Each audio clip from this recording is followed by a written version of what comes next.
So, reason number one why I decided to not be a full-time influencer anymore is honestly money. Hey, how y'all doing today? What's up? Welcome back. However, before we get into it, I have a question.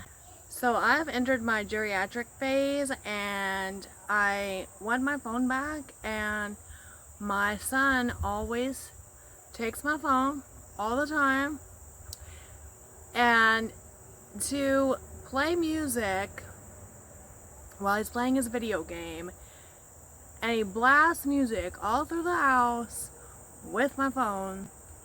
And like I said, I am entering my elderly phase of life and I don't want to hear bing bang bong boom, and I just want my phone back. So if anybody has any kind of recommendation, oh, his birthday is coming up soon, that's why I'm asking. But if anybody has any kind of recommendation for any type of electronic device that plays music that I could get as a birthday gift, let me know, because I'd really appreciate my phone back. And yeah, I ain't trying to get him a phone. He's too young for that. But what do people use music players these days?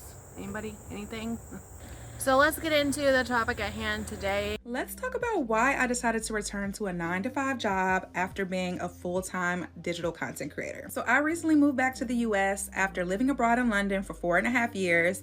And while I was there, I was a full-time YouTuber. So I was vlogging about my life abroad and uploading pretty much weekly. Living abroad was an amazing experience, y'all. But after a while, I started to realize, like, I can't talk about this forever. I was starting to feel a bit bored and burnt out from sharing my day-to-day life because not every day was super interesting. And I started to feel like I was living to make content, like everything had to be content.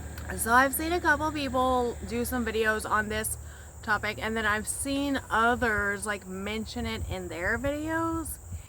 And honestly, I don't think it is what people think it is, and I don't think it is what people say it is.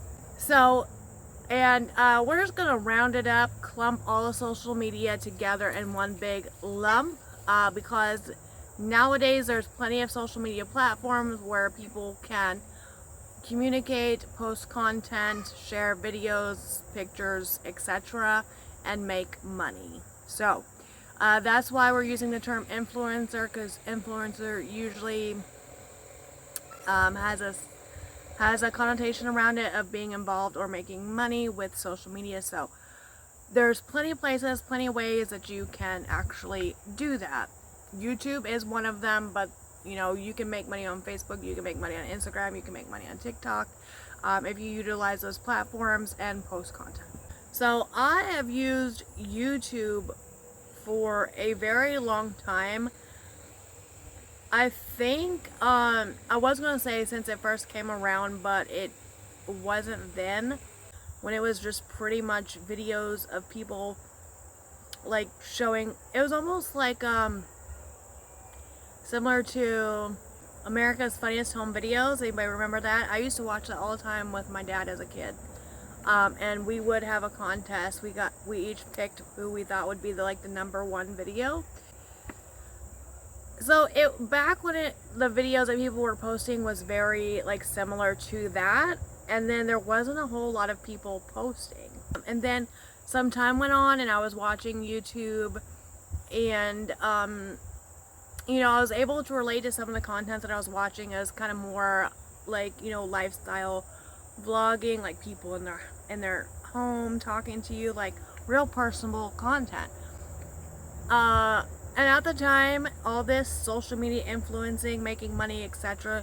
stuff was new. So watching YouTube, it was back then was a shock to me that watching people sit around in their house was and them posting videos of them sitting around their house was actually making them money. It was a shock to me. Some people still out here today still don't believe that you can make money on social media by, say, I don't know, posting a video of you sitting in your house. You can. Anyway, so let's get off the tangent. If you don't know how social media works by now, I'm sorry, but maybe you do a little bit of research, but for the most part, it's pretty common knowledge. So a lot of people are saying that social media influencers are quitting. They're all going back to 9 to 5. We're losing social media influencers in droves because they're all just leaving. And while taking that type of comment, that idea at surface level, yeah, I would say that's true. I would say a lot of social media influencers are leaving social media and or going to a 9 to 5. I would say that's true. But people are wanting you to believe that social media influencers are leaving social media for good and or leaving to go to a 9 to 5 because there's no money to be made on social media. Anytime, or like it's so cutthroat that you're not going to make any money because it's oversaturated, or you know, you're just not good enough, you have to be this and you have to be that, and I am this and I am that, and you're not going to do it. It's all that's not true. That there's money to be made on social media. Don't let people throw you off with that because it's there. So if we are seeing, like, I think a surge in well-known popular social media influencers quitting, and like I said, I've been watching a lot of YouTube, social media for a long time, so this stuff kind of goes in waves, but you have to relate it to like the music industry and like actors and like the movie world, because you know it's akin to that. I mean, you have music artists who some of them can produce like a one-hit wonder, fall off. Some musicians, you know, music artists can make hit album after album after album, right? And it's the same thing with like actors and movies. You can have one actor or actress be like hit with like one good acting role, and then you don't really ever see him in anything else after that.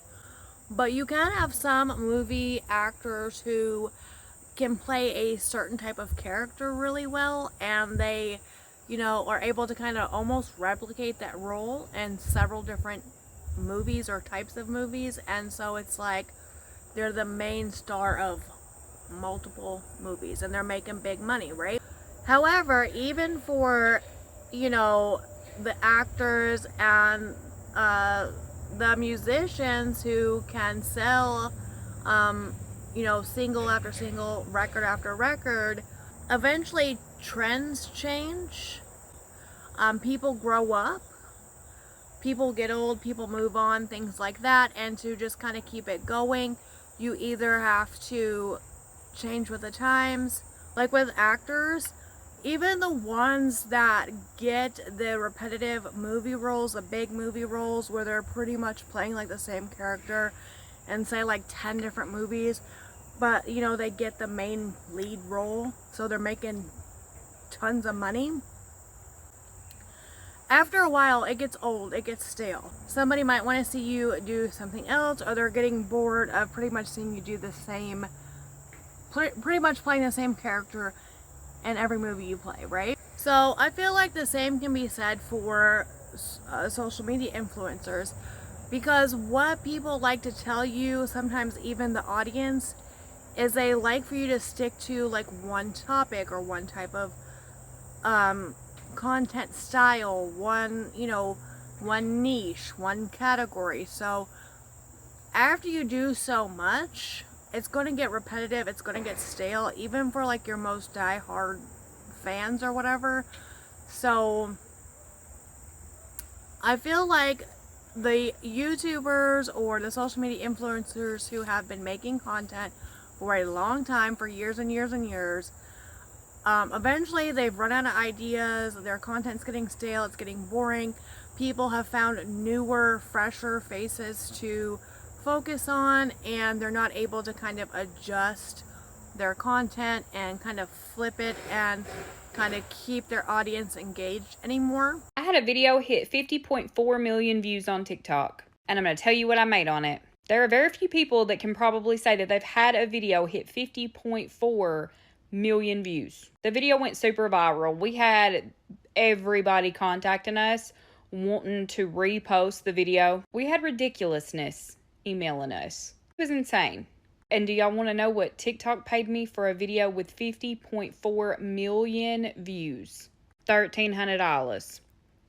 $1,300. I'm not trying to be ungrateful, but I'm just saying, y'all out here thinking, oh, the Resilient Jenkins, their videos are crazy with views. They must be getting mad amount of money. No, that's not how it works. So for these social media influencers, I think some of them do end up realizing, that kind of their run is over and they've pretty much milked as much money as they can. And so hopefully they've saved a lot and they can move on to other things or just possibly maybe retire. You know what I mean?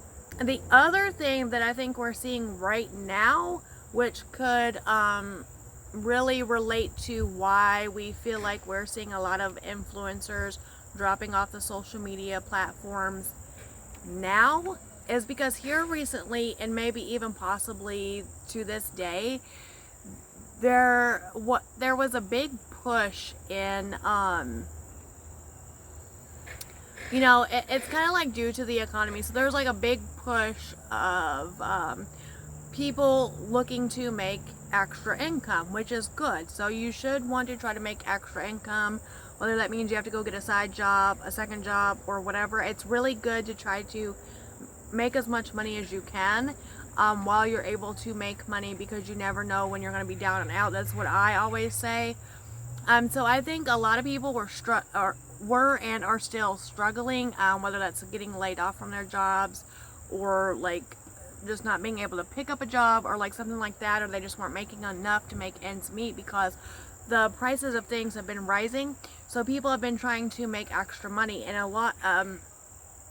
and what was popularized is people promoting like gig work and side hustles as being quick and easy ways to earn additional supplemental income. And one of those like side hustles that people were pushing was to jump on social media somewhere, whether it's YouTube or some other platform, and just start using the platform, and all of a sudden you will make a ton of money. You'll have your bills paid up for the month, and you'll have extra money to save. You'll be able to buy your brand new car, this, that, whatever. You'll have all this big money, right? And like I said, there is money to be made on social media. There are people that make money on social media right now. However, the thing about making money on social media is there's a lot of people trying to do it. There's a lot of people that is doing it. And unlike a 9-to-5, which for a 9-to-5, if you put in work, you are guaranteed a check, right? So side gigs, gig work, starting your own business, all of that requires, so like social media is included in this. So like even doing YouTube, all of that, if you're going to do it as a business to make money, because you can use social media platforms for your own like self-entertainment, your own like to pass your time, whatever. And so the thing with that is, with social media and like, trying to do a startup for your small business or anything like that, that stuff requires you to put in all of the legwork first. And just because you are putting in legwork, a lot of effort, doesn't necessarily mean that it's going to pay off for you. And so you could be spending a bunch of time, making posts on your Facebook, or you're going around, taking a bunch of pictures for your Instagram, making a bunch of videos on YouTube, and guess what? No audience, no views, no clicks, no likes, no shares, no money. And you're like, well, this ain't paying me nothing. I gotta have money now. My rent's due now. I gotta have this now. I'm spending all this time doing this and I'm not getting anything out of it. So I think what it is a lot of people jumped on the bandwagon for all these side hustles, side gigs, which included social media, to try to make some extra income, and then quickly realize that it's not a 9-to-5. You're not going to get paid because you put in work. You got to put in the work first, and then you might make some money. And so it's not a quick and easy way to earn income. And so I think they have all moved on now from that, and they're, you know, either getting a 9 to 5, another 9 to 5, or trying something else. And I think that is essentially what we're seeing as far as social media influencers leaving social media.